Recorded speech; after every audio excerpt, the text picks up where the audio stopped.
ভাবিছিলোঁ এইকেইদিন ভিডিঅ' নবনাওঁ, খুব দুখত আছোঁ।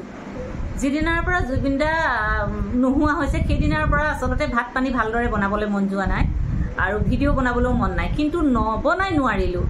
গৰিমা বৌৰ বিষয়ে এইকেইদিন ছ'চিয়েল মিডিয়াত কিছুমান মানুহে গৰিমা বৌয়ে কাপোৰযোৰ কি পিন্ধিছে, ফুটটো কি লৈছে, গৰিমা বৌ কেনেধৰণে আছে, এইবিলাকৰ বিষয়ে সমালোচনা কৰি আছে ছ'চিয়েল মিডিয়াত। এনেকুৱা ধৰণৰ সমালোচনাবিলাক আচলতে হ'ব নালাগে, সেইটো বিষয়েহে মই ক'বলৈ গৈছোঁ। গৰিমা বৌয়ে জুবিন দাৰ যিকোনো ক্ষেত্ৰতে মানে সংগী হৈ আহিছে। জুবিন দাই যি বিচাৰিছে গৰিমা বৌয়ে তাতেই সন্তুষ্টি লাভ কৰি আহিছে। গৰিমা বৌয়ে কোনোদিনেই গৰিমা বৌয়ে কোৱা নাই, আমি দেখা নাই গৰিমা বৌক, মই গৰিমা বৌক ওচৰৰ পৰা পোৱা নাই যদিও মই দূৰৰ পৰা যিখিনি দেখি আহিছোঁ আচলতে জুবিন দাই কয়, পডকাষ্টবিলাকত দেখোঁ যে জুবিন দাই কয়, জুবিন দাক সোধে, নিজৰ সতি সন্তানৰ কথা সোধে, জুবিন দাই কয় যে মোৰ অসমত বহুত মানে মোৰ ঢেৰ ল'ৰা ছোৱালী আছে। ঠিক তেনেকৈ তাৰ লগতে গৰিমা বৌয়েও জুবিন দাক সংগ দি আহি আছে। চাওকচোন আজি আৰু 30টা বছৰে গৰিমা বৌয়েও তেনেকৈ থাকিলে, কোনো সতি সন্তান বিচৰা নাই। অসমৰ ল'ৰা ছোৱালী যত যিমান আছে সকলোকে নিজৰ সতি সন্তান বুলি ভাবি লৈছে।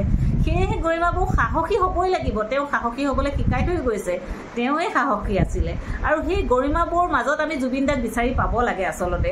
সেইকাৰণে জুবিন দাক ভাল পোৱা মানুহসকলে কেতিয়াও গৰিমা বৌক বেয়া বুলি ক'ব নোৱাৰে।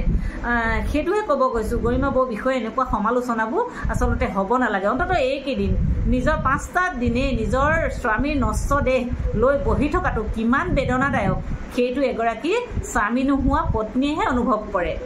সেইকাৰণে জাহা তাহা সমালোচনাবিলাক কৰি নাথাকিব।